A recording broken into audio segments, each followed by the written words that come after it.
Next point है जी हमारा पूर्ति एवं पूर्ति की मात्रा में अंतर, सप्लाई वर्सेस क्वांटिटी। सप्लाई में जो डिफरेंस है वो कवर करना है जी आपको। क्या है, देखो जैसे आपने डिमांड और क्वांटिटी डिमांडेड को पढ़ा था, ऐसे ही मैं सप्लाई और क्वांटिटी सप्लाइड को पढ़ना है जी। यहाँ पर क्या था समझो इसको ध्यान से। अगर मैं बात करता हूँ किसकी, सप्लाई की, तो क्या आएगा सप्लाई में, बोले जी डिफरेंट प्राइसेस के ऊपर, एक सर्टेन टाइम की बात करता है आपसे, एक सर्टेन टाइम में डिफरेंट प्राइसेस के ऊपर किसी भी कमोडिटी की कितनी यूनिट्स मार्केट में सेल की जा रही हैं, वो पूरा कंटेंट क्या कहलाता है जी आपका, सप्लाई कहलाता है। देखो जैसे प्राइस 1 है तो आपकी सप्लाई 1 है, प्राइस 3 है तो सप्लाई 3 है, प्राइस 5 है तो सप्लाई 5 है। ये पूरा कंटेंट किसको डिनोट कर रहा है, आपकी सप्लाई को डिनोट कर रहा है। लेकिन जब मैं क्या करता हूं, किसी पर्टिकुलर प्राइस को मैं टारगेट कर देता हूं, मैंने यहाँ पे टारगेट कर दिया किसको, प्राइस 2 को, तो इस पर्टिकुलर प्राइस पे मार्केट में सप्लाई कितनी है, 2, तो इसको क्या नाम दिया जाता है, इसे नाम दिया जाता है किसका, क्वांटिटी सप्लाइड का। ये पूर्ति की मात्रा है आपकी। जैसे एक और पॉइंट में टारगेट कर दूं, पर्टिकुलर मैंने प्राइस 5 को टारगेट कर दिया यहाँ पर, तो इस पे मेरी सप्लाई कितनी है मार्केट में, 5, तो ये चीज क्या कहलाएगी, मेरी क्वांटिटी सप्लाइड कहलाएगी। लेकिन दूसरी तरफ मैं इस पूरी टेबल की अगर बात करता हूँ, डिफरेंट प्राइसेस के ऊपर डिफरेंट कितनी क्वांटिटी मार्केट में सेल की जा रही है, ये पूरा कंटेंट क्या कहलाता है जी आपका, सप्लाई कहलाता है। देखो जी आगे आपको पढ़ना है टॉपिक क्या, चेंज इन क्वांटिटी सप्लाइड और चेंज इन सप्लाई, पूर्ति की मात्रा में परिवर्तन और पूर्ति में परिवर्तन। देखो पूर्ति की मात्रा में जो परिवर्तन होता है वो किस वजह से होता है, वो प्राइस की वजह से, वो कीमत की वजह से होगा जी आपका। और पूर्ति में, सप्लाई में जो चेंज आ रहा है वो किस वजह से आपका, वो ड्यू टू अदर फैक्टर्स है, वो अन्य कारणों की वजह से है। देखो प्राइस की वजह से जो भी चेंज आता है उसे हम क्या नाम देते हैं, movement along with supply curve, पूर्ति वक्र पर संचलन का इसको नाम दिया जाता है। और अगर अदर फैक्टर्स की वजह से कोई भी चेंज आता है उसे नाम दिया जाता है क्या, पूर्ति वक्र का किसका, या शिफ्ट इन सप्लाई कर्व, जिसको हम नाम देते हैं। अब जो मोमेंट वाला पार्ट है आपका, उसको 2 पार्ट्स में आगे डिवाइड किया जाएगा। कौन कौन सा, एक्सटेंशन ऑफ सप्लाई और कॉन्ट्रैक्शन ऑफ सप्लाई, पूर्ति का विस्तार और पूर्ति का संकुचन। और जो आपका शिफ्ट का पॉइंट है, इसको भी 2 पार्ट्स में डिवाइड किया जाएगा। कौन कौन सा, इंक्रीज इन सप्लाई और डिक्रीज इन सप्लाई, पूर्ति में वृद्धि और पूर्ति में कमी। देखो जैसे आपने डिमांड को लेकर ये पूरा का पूरा टॉपिक समझा था, उसी का बस अपोजिट करके हमको ये टॉपिक समझना है, किससे रिलेटेड, सप्लाई से रिलेटेड। ठीक है, कुछ एक चेंजेस आएंगे, उनको स्टेप बाय स्टेप हम देखते जाते हैं आगे। ठीक है, आगे कंटिन्यू करते हैं इसको। आगे पॉइंट है हमारा पूर्ति का विस्तार, एक्सटेंशन ऑफ सप्लाई। क्या है एक्सटेंशन में, देखो किसका मेन पार्ट है, मूवमेंट का मेन पार्ट है जी आपका, संचलन का मुख्य भाग है। अब क्या है इसके अंदर जो चेंज होगा वो प्राइस की वजह से होगा। विस्तार कब होगा, जब प्राइस आपका इंक्रीज हो जाएगा। देखो प्राइस 1 है तो सप्लाई कितनी है, 1, प्राइस इंक्रीज होकर हो गया 5, सप्लाई भी इंक्रीज होकर क्या होगी जी आपकी 5। देखो प्राइस 1 था तो सप्लाई कितनी थी आपकी 1 थी, प्राइस 5 हो गया तो सप्लाई कितनी होगी जी आपकी 5 होगी। ठीक है, करना क्या है, दोनों पॉइंट्स को मिला देना जी आपको स्केल की हेल्प से। ये क्या बन जाएगा जी आपका एक्सटेंशन, एरो लगा देंगे बाहर की तरफ। दूसरा इसका अपोजिट कर दें, पूर्ति का संकुचन, कॉन्ट्रैक्शन ऑफ सप्लाई। कॉन्ट्रैक्शन में क्या बात आ जाएगी, देखो प्राइस 5 था, सप्लाई 5 थी, प्राइस कम होकर 1 हो गया, सप्लाई भी 1 होकर कितनी होगी 1। देखो प्राइस 5 था, सप्लाई कितनी थी जी आपकी 5, प्राइस 1 हो गया, सप्लाई कितनी होगी 1। दोनों पॉइंट्स को आपस में क्या कर देना जी, मिला देना, एरो अंदर की तरफ। ये चीज क्या बन जाएगी आपकी, कॉन्ट्रैक्शन ऑफ सप्लाई, पूर्ति का संकुचन बन जाएगी। देखो नेक्स्ट पॉइंट हमारा इंक्रीज इन सप्लाई, पूर्ति में वृद्धि। क्या है इसके अंदर, समझो इसको ध्यान से। देखो पूर्ति में वृद्धि क्या होती है, अब यहाँ पे प्राइस में कोई छेड़खानी नहीं करेंगे हम, अदर फैक्टर्स की वजह से होगा आपका। अदर फैक्टर में क्या पॉइंट समझाया था अभी मैंने आपको, देखो एक पॉइंट आपने देखा था क्या, अगर मार्केट में सेलर को उसके माइंड में कहीं ना कहीं ये डाउट है क्या कि आने वाले टाइम में मेरे प्रोडक्ट की जो सेल है मार्केट में वो गिर सकती है, ये आउट ऑफ फैशन हो सकती है ये चीज, तो वो सेम प्राइस पे ज्यादा क्वांटिटी बेचने की कोशिश करेगा, वहां पर वो सेल लगा देगा उन चीजों की। तो होगा क्या यहाँ पर, देखो इसको ध्यान से, प्राइस 5 है, सप्लाई 5 ही है, प्राइस 5 ही रहे, प्राइस में कोई चेंज ना हो, लेकिन आपकी सप्लाई बढ़ जाएगी, चीज क्या कहलाएगी आपकी, इंक्रीज इन सप्लाई कहलाएगी। तो इसके पीछे रीजन क्या बताया अभी मैंने आपको, हो सकता है सप्लाई के माइंड में ये मेंटालिटी रहे, ये सोच रहे उसकी क्या कि कैसे ना कैसे मैं इसको बेच दूं, क्यों, क्योंकि आने वाले टाइम में हो सकता है ये चीज मेरी आउट ऑफ फैशन हो जाएगा, इसका ट्रेंड ना रहे मार्केट में, तो ये ना बिके तो मेरे को नुकसान हो सकता है। तो डायग्राम देखो कैसे बनेगा इसका, प्राइस 5 है, सप्लाई कितनी है जी आपकी 5, पॉइंट हो जाएगा यहाँ पर। देखो प्राइस 5 ही रहे, सप्लाई बढ़कर कितनी हो जाए आपकी 6 हो जाए। ठीक है, अब देखना ध्यान से, डिमांड आप कैसे बनाते थे, लेफ्ट टू राइट बनाते थे, लेकिन आप सप्लाई की बात करें तो ये कैसे बनेगी, अपवर्ड बनेगी आपकी। ठीक है, ये नॉर्मल सप्लाई है आपकी, ये क्या हो जाएगा जी आपका, ये नई सप्लाई हो जाएगी, एरो बाहर की तरफ। ठीक है, दूसरी तरफ जो हमारा पॉइंट है क्या, पूर्ति में कमी, डिक्रीज इन सप्लाई कैसे बनेगी, देखो प्राइस 5 था, सप्लाई आपकी 5 है, प्राइस सेम ही रहे लेकिन सप्लाई आपकी कम हो जाए। सप्लाई कम क्यों होगी, देखो जो हमारा प्रोड्यूसर है, जो सेलर है हमारा, उसकी एक मेंटालिटी यहाँ पर क्या वर्क कर रही है क्या, कि आने वाले टाइम में मेरा ये प्रोडक्ट महंगा होगा तो मैं इसको महंगे रेट पे बेचूंगा, अभी मैं इसको नहीं बेचता। जैसे प्याज के केस में नॉर्मली होता ही है हमारे साथ, क्या जो हमारे जो बेचने वाले हैं आड़ती वगैरह है वो क्या करते हैं, उसको स्टोर कर लेते हैं, सेम प्राइस पे क्या करते हैं मार्केट में उसकी सप्लाई घटा देते हैं। क्यों, उनकी ये सोच क्या रहती है कि आने वाले टाइम में इसको महंगा बेच के मोटा प्रॉफिट कमाएंगे। तो डायग्राम देखो कैसे वो करेगा, प्राइस आपका 5 है तो सप्लाई कितनी है जी आपकी 5। एक पॉइंट आ गया जी आपके पास, देखो प्राइस 5 ही रहे, सप्लाई कितनी हो जाए 4, तो सप्लाई को कितना कर देंगे यहाँ पर 4 कर देंगे। ये एक दूसरा पॉइंट मिल गया जी आपको। डायग्राम देखो कैसे वर्क करेगा जी आपका, ये नॉर्मल सप्लाई है जी, ये नई सप्लाई है जी आपके S1, एरो अंदर की तरफ। एक चीज ध्यान रखनी है बस आपको, क्या इकोनॉमिक्स में एक रूल होता है, जब भी इंक्रीज हो रहा है कुछ भी एरो बाहर की तरफ, जब भी कोई डिक्रीज हो रहा है तो एरो अंदर की तरफ। अब इससे पहले वाला पॉइंट जो आपने देखा था थोड़ा सा उसमें और कुछ मैं ऐड करूं यहाँ पर, क्या देखो एक्सटेंशन और जो कॉन्ट्रैक्शन है आपका, उसमें एक चीज ध्यान रखनी है, क्या इसमें चेंज होगा सिर्फ और सिर्फ किसकी वजह से, प्राइस की वजह से। और दूसरी तरफ जो आपका पॉइंट है क्या इंक्रीज और डिक्रीज, इसमें जो भी चेंज होगा वो किस वजह से होगा, अदर फैक्टर्स की वजह से। ये पॉइंट था जी आपका। इलास्टिसिटी ऑफ सप्लाई, पूर्ति की लोच क्या है इस टॉपिक के अंदर, देखिए ध्यान से। जिस तरह से आपने इलास्टिसिटी ऑफ डिमांड के बारे में स्टडी किया था, अब उसी का अपोजिट हमें स्टडी करना है, क्या इलास्टिसिटी ऑफ सप्लाई के बारे में। तो क्या है, पढ़ते हैं इसको जरा ध्यान से। बोला जी elasticity of supply is measure as the ratio of proportionate change in supply due to change in price. क्या कहना चाहता है, बोला जो भी आपका प्रोडक्ट है, जो भी वस्तु है, जो भी आपके पास कंटेंट है जी आपका, उसकी कीमत में जो भी आपका चेंज हो रहा है, जो भी प्रतिशत परिवर्तन हुआ है उसकी कीमत में, उस वजह से उस वस्तु की पूर्ति में हो रहे जो प्रतिशत परिवर्तन के जो अनुपात के माप को हम क्या नाम देते हैं जी, यहाँ पर पूर्ति की लोच का नाम दिया जाता है। तो जैसे आपने मांग की लोच में कुछ विधियां पढ़ी थी, यहाँ पर क्या है सिर्फ एक सिंगल मेथड हमें स्टडी करना है, क्या जी आपका प्रतिशत विधि, और कोई विधि हमें स्टडी नहीं करनी है जी यहाँ पर। तो क्या है इस परसेंटेज मेथड में, देखिए इस मेथड को जो इंट्रोड्यूस करवाने वाले कौन है, वो हमारे डॉक्टर मार्शल साहब है। तो डॉक्टर मार्शल साहब ने समझाया बड़े अच्छे से, क्या कहना चाहते हैं समझो उसको ध्यान से, समझना इसको ध्यान से। बोला पूर्ति की लोच से अभिप्राय वस्तु की पूर्ति की मात्रा में होने वाले प्रतिशत परिवर्तन को कीमत में होने वाले प्रतिशत परिवर्तन से भाग देने से है। तो क्या है इसके अंदर जो भी आपका परसेंटेज चेंज है किसके अंदर, क्वांटिटी सप्लाई में, किसकी वजह से हो रहा है, वो परसेंटेज चेंज इन प्राइस की वजह से। दोनों का जो प्रोपोर्शनेट है वो क्या बन जाएगा जी आपका परसेंटेज मेथड बन जाएगा। तो फॉर्मूला देखो कैसे लिखना है इसको, ES का मतलब क्या है, elasticity of supply, percentage change in quantity supply, divide कर देंगे इसको किससे, परसेंटेज चेंज इन प्राइस से। पूर्ति में होने वाला जो प्रतिशत परिवर्तन है इसको डिवाइड कर देना है किससे, कीमत में होने वाले प्रतिशत परिवर्तन से। कैसे लिखा जाएगा इसको, देखो change in supply divide by में initial supply, change in price divide by में इनिशियल प्राइस। पूर्ति में परिवर्तन उसको भाग करेंगे प्रारंभिक पूर्ति से, और जो कीमत में परिवर्तन है इसको भाग करेंगे किससे, प्रारंभिक कीमत से। प्रतिशत था तो उसके लिए दोनों के मल्टीप्लाई में क्या लगा दीजिए हमने 100 से 100 क्या हो जाएगा जी आपका कैंसल। देखो चेंज इन सप्लाई की बात कर रहा है आपसे, क्या पॉइंट आ जाएगा इसमें, देखो पहले भी समझी थी हमने ये चीज। देखो प्राइस किसी का है जी 10, सप्लाई थी मार्केट में उसकी कितनी 100, क्या किया जी हमने, प्राइस इंक्रीज कर दिया, प्राइस इंक्रीज कर कितना कर दिया जी हमने 12, सप्लाई कितनी होगी 120। तो हुआ क्या, प्राइस में जो चेंज आया कैसे निकालेंगे उसको, डेल्टा पी से। चेंज के लिए हम क्या लगाते हैं डेल्टा, कैसे निकलेगा P1 माइनस P, और सप्लाई में जो चेंज है डेल्टा S, कैसे निकालेंगे हम S1 माइनस में S। तो देखो अब उसी को मैं यहाँ पे पुट कर रहा हूँ वैल्यू को अपनी, कैसे बनेगी देखो चेंज इन सप्लाई आपका कैसे निकलेगी, नई सप्लाई में से पुरानी सप्लाई को माइनस कर दिया, S1 माइनस S, और प्रारंभिक सप्लाई इनिशियल सप्लाई क्या है आपकी S। ऐसे ही प्राइस में चेंज है P1 minus P, initial price क्या है P, तो क्या हो जाएगा delta S by S, delta P by में P। क्या करना है, फॉर्मूले को अपोजिट करो, आपका कंटेंट बन जाएगा यहाँ पे delta S by S multiply है P बाई में डेल्टा P, सिंपल कर देंगे P by S delta S by में डेल्टा P। ये कंटेंट था जी आपका इलास्टिसिटी ऑफ सप्लाई का परसेंटेज मेथड। चलो जी आगे है जी हमारी degrees of elasticity of supply. पूर्ति की लोच की कुछ श्रेणियां हैं आपकी, जैसे डिमांड की कुछ डिग्रीज थी जी आपकी, ऐसे सप्लाई की भी डिग्रीज है, कितनी 5 डिग्रीज है यहाँ पर भी। परफेक्टली इलास्टिक सप्लाई पूर्णतः लोचदार पूर्ति है, परफेक्टली इन इलास्टिक सप्लाई पूर्णतः बेलोचदार। यूनिटरी इलास्टिक क्या बन जाएगा जी, इकाई लोचदार पूर्ति। ग्रेटर देन यूनिटरी इकाई से अधिक, और लेस देन यूनिटरी इकाई से कम। तो फर्स्ट पॉइंट इसके अंदर हम स्टडी करें अपना कौन सा जी, परफेक्टली इलास्टिक सप्लाई, जहां पर ES इक्वल होगी किसके जी, इन्फिनिटी के।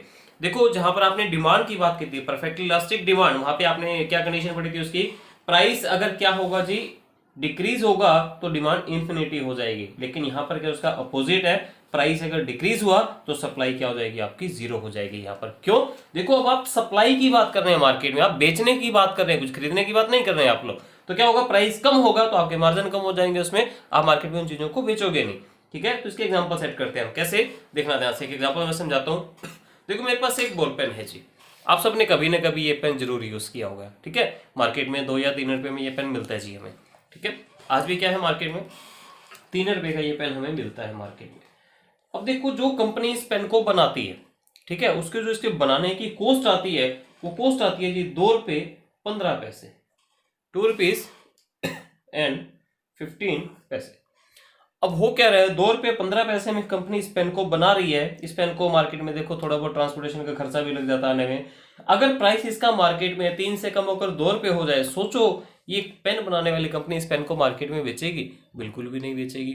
होगा क्या, मार्केट में इसका प्राइस डाउन होगा तो सप्लाई क्या हो जाएगी, इसकी 0 हो जाएगी। अगर इसका प्राइस क्या हो जाए, इंक्रीज हो जाए, ये पेन जो है आपका 3 से बढ़कर कितने का हो जाए, 4 का हो जाए, तो क्या होगा, इस पेन को बनाने वाली जो कंपनी है वो बहुत ज्यादा मात्रा में इस पेन को बेचने की कोशिश करेगी। क्यों? क्योंकि उसके मार्जिन क्या हो जाएंगे, इसमें बढ़ जाएंगे। डायग्राम समझना इसका बड़े ध्यान से, कैसे बनाएंगे हम इसको। देखो ये नॉर्मल प्राइस है मार्केट में, इसी पेन की बात करूं तो कितना, ये 3 रुपए प्राइस है जी हमारा। इस पे क्या है, ये हमारी सप्लाई है जी। ये सप्लाई कितनी भी हो सकती है, हो सकता है इतनी सप्लाई हो जाए जी हमारी, हो सकता है इतनी सप्लाई हो जाए, हो सकता है इतनी सप्लाई, कितनी भी हो सकती है सप्लाई।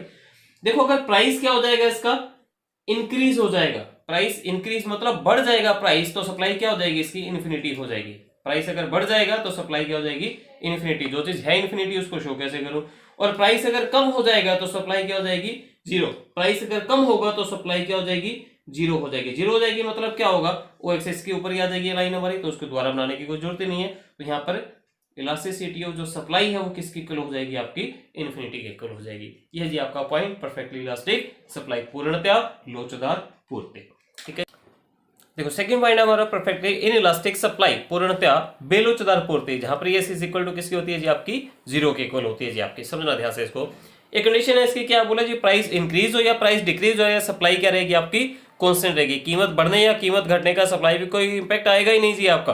कैसे, अगर आपको ध्यान हो, हमने एक एग्जांपल समझा था ऑक्शन थिंग्स, कुछ बोली लगाई जाती है जी जो आपकी नीलामी की वस्तुएं होती हैं जो आपकी। अब क्या होता है ऐसी चीजों में, अब प्राइस बढ़ने पर भी आप उनकी सप्लाई को बढ़ा नहीं सकते। अगर आपको ध्यान हो, हमने इस पे मन्नत अपार्टमेंट और गैलेक्सी अपार्टमेंट का एग्जांपल रखा था, सलमान खान और शाहरुख खान से रिलेटेड। ठीक है, तो क्या हुआ था, जैसे वो गैलेक्सी अपार्टमेंट की बोली लग चुकी थी तो शाहरुख खान साहब आए थे, मुझसे और पैसा ले लीजिए, मुझे एक ऐसा गैलेक्सी अपार्टमेंट और दे दीजिए। वो पॉसिबल ही नहीं है जना। प्राइस बढ़ने पर भी सप्लाई को कोई छेड़खानी नहीं कर सकते, सप्लाई कॉन्स्टेंट रहेगी वहां पर आपकी। तो डायग्राम देखना है कैसे सेट होगा इसका।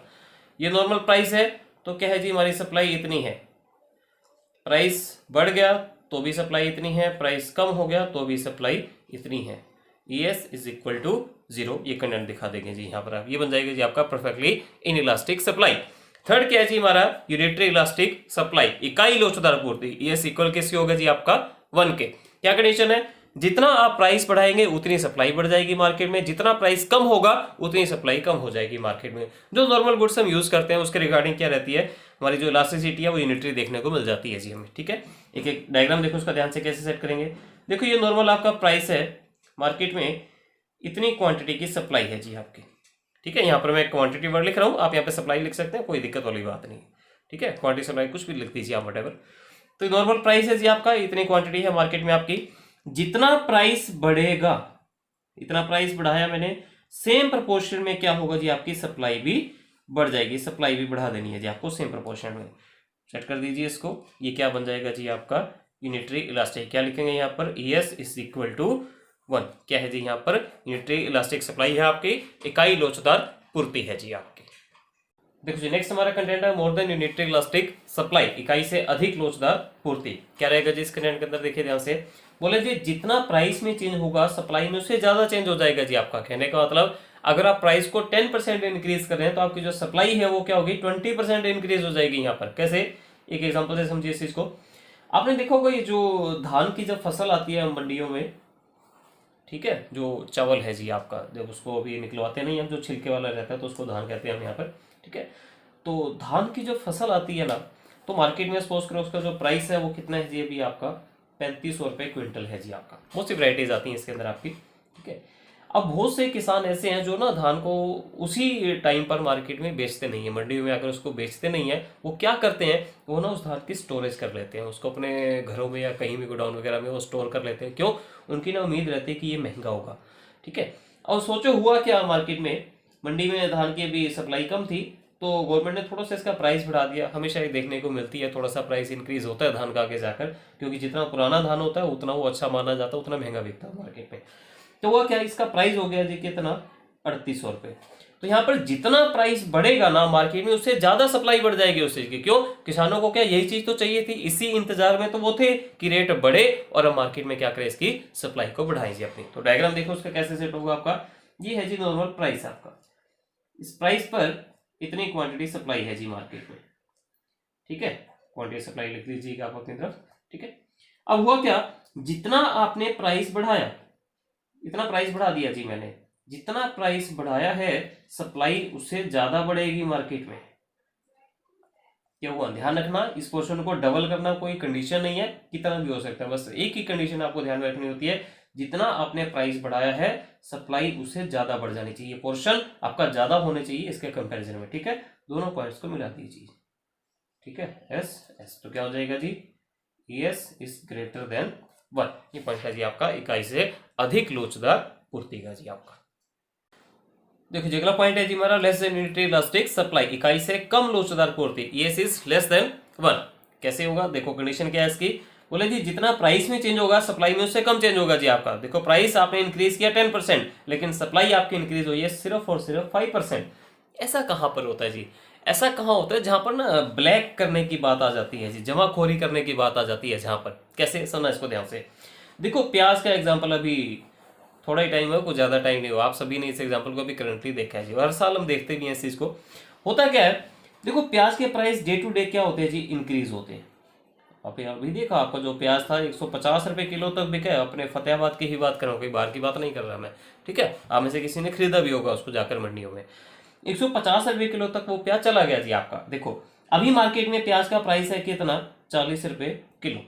अब ये प्राइस हो गया जी कितना, 45, आगे होगा 50, आगे हो गया 55। ये प्राइस क्या होता जा रहा है, इंक्रीज होता जा रहा है। जितना प्राइस इंक्रीज हो रहा है सप्लाई उतनी इंक्रीज नहीं हो रही मार्केट में। क्यों, क्योंकि जितने आड़ती हैं उनको पता है क्या आने वाले टाइम में ये चीज और महंगी होगी जाकर, और हम इसको और महंगे प्राइस के ऊपर बेचकर क्या करेंगे, अच्छा खासा प्रॉफिट जनरेट करेंगे।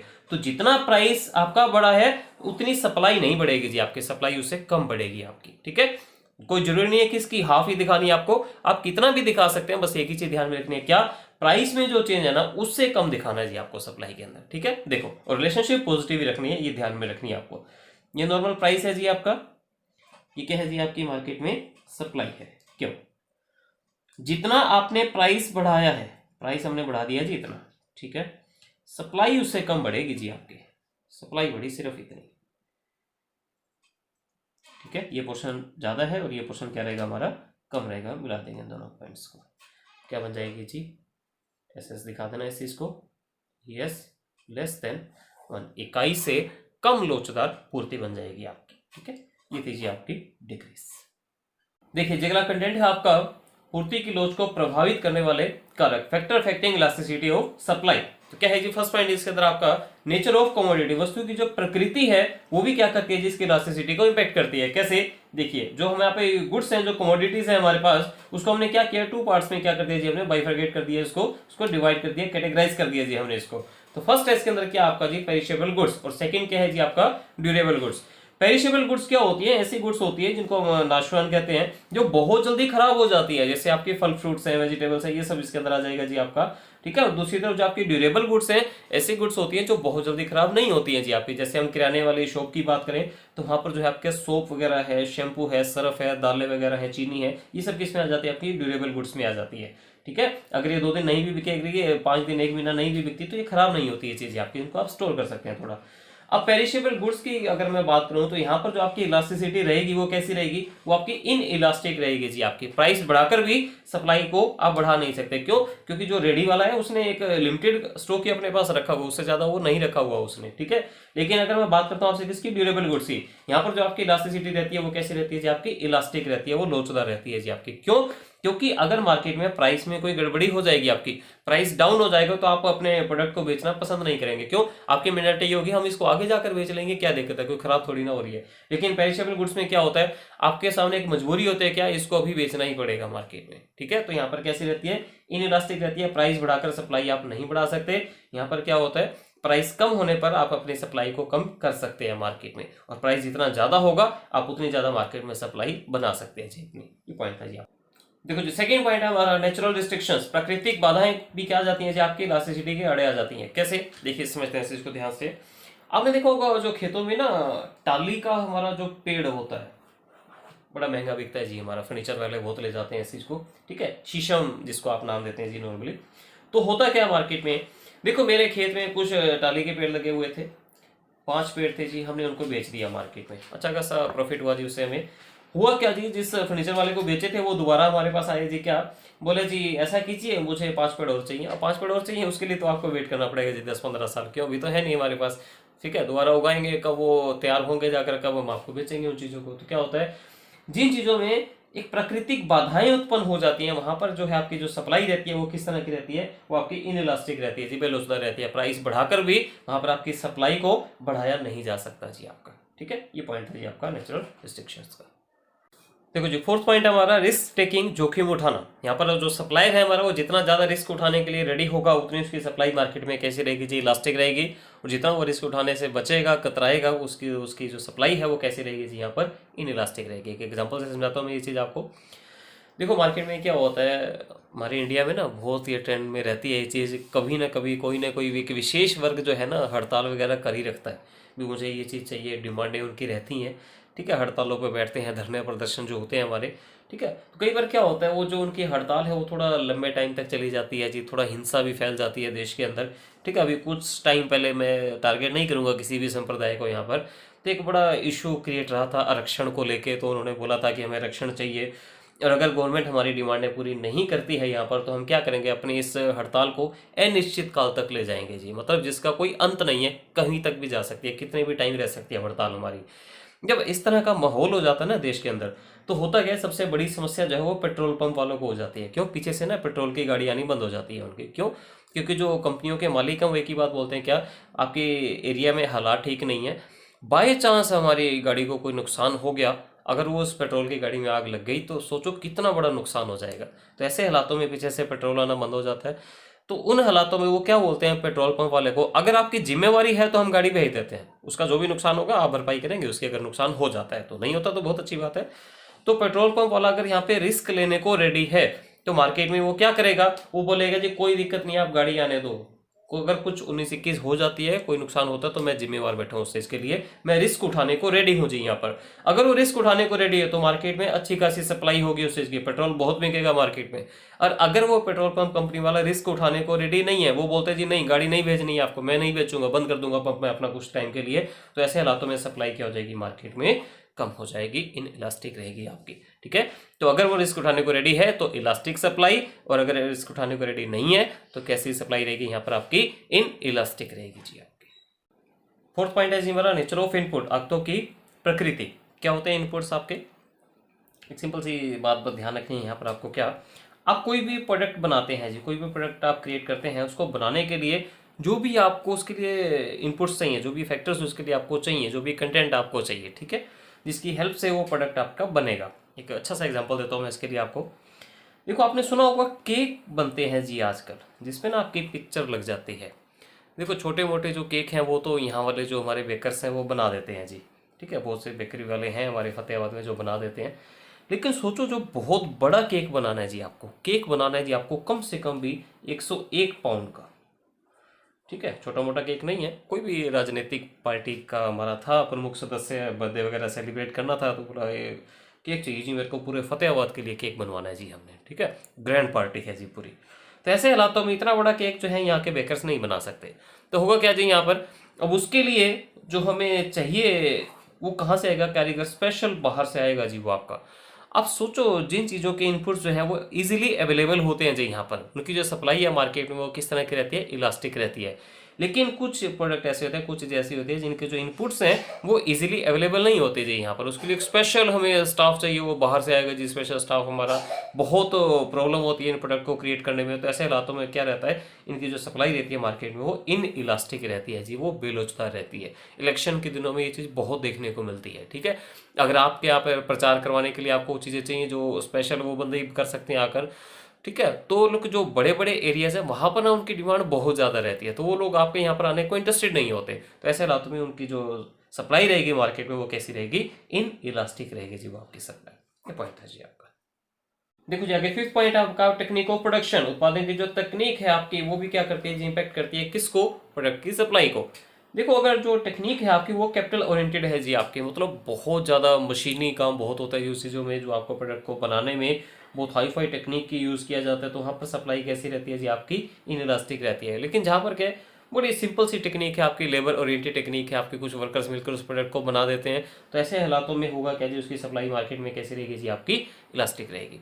कैसे, मैं एक छोटा सा एग्जांपल रखता हूँ इसके लिए आपको। अब देखो कोक की बोटलिंग करनी है, ठीक है, कोक या पेप्सी का। अब उनको ऐसा तो नहीं है ना कि छोटी सी मशीन है, एक बोतल लगाई और भर के दे दिया फटाफट उसको, ऐसा नहीं है। वो चलेगा तो पूरा प्लांट उसका चलाना पड़ता है जी। वहाँ पर आपको प्लांट को चलाने में बहुत हैवी कॉस्ट आती है, बड़े एक्सपर्ट की देख रेख में उस प्लांट को आप बना सकते हो। और सोचो यही जो लोकल ब्रांड है हमारे लेमन जीरा, वो बंटे वाली बोतल आती है जो आपकी, उसको तो क्या है, कोई भी एक वर्कर छोटा सा उसने अपने घर पे ही उसका छोटा सा मिनी प्लांट लगाया हुआ है, वो क्या करता है, चाहे आप उससे 15 बोतलें भरवा लो, आपको भर के दे देगा उसी टाइम आपकी, ठीक है। तो जिनकी जो एक टेक्निक जो है ना आपकी, मतलब जो कैपिटल ओरिएंटेड है आपकी, बहुत हैवी ओरिएंटेड है वो टेक्निक आपकी, मतलब मशीन वगैरह का बहुत अच्छा खासा एक्सपर्ट ही सिर्फ यूज कर सकते हैं, तो उनकी सप्लाई मार्केट में कैसी रहेगी, इन इलास्टिक रहेगी। लेकिन जिनकी सप्लाई मार्केट में कैसी, इलास्टिक के लिए क्या होना चाहिए, उनकी जो टेक्निक है वो बड़ी सिंपल होनी चाहिए मार्केट में आपकी, ठीक है। तो सिंपल टेक्निक होगी तो उनकी सप्लाई मार्केट में कैसी रहेगी जी, इलास्टिक रहेगी आपकी। समय तत्व यहाँ पर क्या है, टाइम को 3 पार्ट्स में डिवाइड किया गया जी आपका, कौन कौन सा, वेरी शॉर्ट पीरियड और लॉन्ग पीरियड, अति अल्पकाल, अल्पकाल और दीर्घकाल। देखो जहां वेरी शॉर्ट पीरियड की बात की जाती है, मतलब टाइम बहुत कम है जी यहाँ पर आपके पास। कैसे, एक एग्जांपल समझाता हूँ मैं आपको। देखो जी, आपके रिसेस में ईश भैया के पास कैंटीन में जी, ठीक है, आपने भैया को बोला, भैया ऐसे मेरा बर्थडे है आज, मैंने पार्टी ऑर्गेनाइज की है, तो मुझे ऐसे कीजिए, मुझे 40 पेटीज दे दीजिए। अब भैया ने बोला, या तो आप मुझे पहले बोल के जाते एक दिन, मेरे पास तो 40 पेटीज नहीं पड़ी अभी, मेरे पास तो पेटीज पड़ी है जी सिर्फ कितनी, 25। अगर आपको लेनी है तो बात करो, अदरवाइज मेरे पास इससे ज्यादा पेटीज नहीं है। तब ने बोला, भैया बना के दे दो। भैया बोले, क्या मजाक कर रहे हो, पेटीज कोई बना के दी जा सकती है, इतना टाइम कहाँ है मेरे पास, सिर्फ 20 मिनट की तो रिसेस है मेरे पास, आपको चाहिए तो सिर्फ 25 ही दे सकता हूँ, मैं इससे ज्यादा आपको सप्लाई नहीं दे सकता। वहां पे आपने बोला, मैं आपको ज्यादा पैसे देने को तैयार हूँ। भैया चाहे तो 10 वाली पेटीज के 20 दे जाए तो भी नहीं है पेटीज, बात ही खत्म। क्यों, सप्लाई में दे ही नहीं सकता इससे ज्यादा आपको। तो ऐसे हालातों में क्या, टाइम बहुत कम है जी आपके पास, प्राइस बढ़ाकर भी सप्लाई नहीं बढ़ा सकते आप। तो यहाँ पर क्या रहेगा जी, आपका जो सप्लाई रहेगी आपकी कैसे रहेगी, पूर्णतः बेलोचदार रहेगी आपकी, परफेक्टली इन इलास्टिक सप्लाई रहेगी जी यहाँ पर आपकी, ठीक है। अगला जो कंटेंट है हमारा वो क्या है जी, आपका शॉर्ट पीरियड, अल्पकाल। एग्जाम्पल देता हूँ मैं इस चीज के लिए भी आपको। क्या होता है यहाँ पर, आप अपनी प्रोडक्शन को बढ़ा सकते हैं कहां तक, वर्तमान उत्पादन क्षमता तक, आपकी प्रेजेंट की जो प्रोडक्शन कैपेसिटी है आप वहां तक जाकर प्रोडक्शन कर सकते हैं। कैसे, समझो इसको बड़े ध्यान से। देखो मैं पर्दे बनाता हूँ जी, कर्टन का बिजनेस है जी अपना, पर्दे बनाते हैं आगे बेच देते हैं, ठीक है। मेरे पास एक ऑर्डर आया, सरदार जी आए, बोले ऐसा है जी, हमें क्या चाहिए जी, 10 दिन के अंदर हमें 300 पर्दे चाहिए, ठीक है। कोठी में लगाने थे जी, तो इतने पर्दों की रिक्वायरमेंट थी उनकी। बट अभी क्या, देखो मंदे का दौर था, इतना काम हम नहीं करते नहीं थे। हम एक दिन के अंदर ज्यादा से ज्यादा पर्दे बना सकते हैं, कितने, 20, इससे ज्यादा पर्दे हम नहीं बना सकते, ठीक है। वो भी अभी मंदे का दौर है, तो 20 पर्दे भी हम नहीं बनाते, हम पर्दे बनाते हैं सिर्फ कितने, 10-12, यही बिक जाए उतने ही बहुत है जी। तो यहाँ पर देखिएगा, बट हम बना कितने सकते हैं, पूरा अगर पूरी एफिशिएंसी के साथ अगर हम काम करें, एक दिन में हम 20 पर्दे बना सकते हैं, कि अभी बना रहे हैं 10-12 ही बस, क्योंकि मंदे का दौर है। ऑर्डर कितना आया 10 दिन में, 300 पर्दे देने का। हम 10 दिन के अंदर ज्यादा से ज्यादा कितने पर्दे बना सकते हैं, ज्यादा से ज्यादा जी हम 20 ही पर्दे बना सकते हैं, इससे ज्यादा हम नहीं बना सकते। तो यहां पर क्या होगा, आप अपने उत्पादन को बढ़ा सकते हैं कहां तक, अपनी वर्तमान उत्पादन क्षमता तक। तो यहां पर जो आपकी लोच रहेगी, जो आपकी इलास्टिसिटी रहेगी, कैसी रहेगी, वो लेस इलास्टिक रहेगी जी आपकी, कम लोचदार रहेगी जी वो आपकी, ठीक है। अगला पॉइंट देखते हैं जी, क्या है आपका लॉन्ग पीरियड के लिए। अब लॉन्ग पीरियड क्या है, यहाँ पर टाइम बहुत ज्यादा है जी आपके पास, टाइम बहुत ज्यादा है। तो यहाँ पर क्या है, जैसे ही क्या होगा, मार्केट में ऑर्डर आएगा, डिमांड आएगी, वैसे हम क्या कर देंगे, मार्केट में अपनी सप्लाई कर देंगे। तो यहाँ पर इलास्टिसिटी कैसे रहेगी जी आपकी, मोर इलास्टिक रहेगी, अधिक लोचदार रहेगी जी आपकी। ये पॉइंट था जी।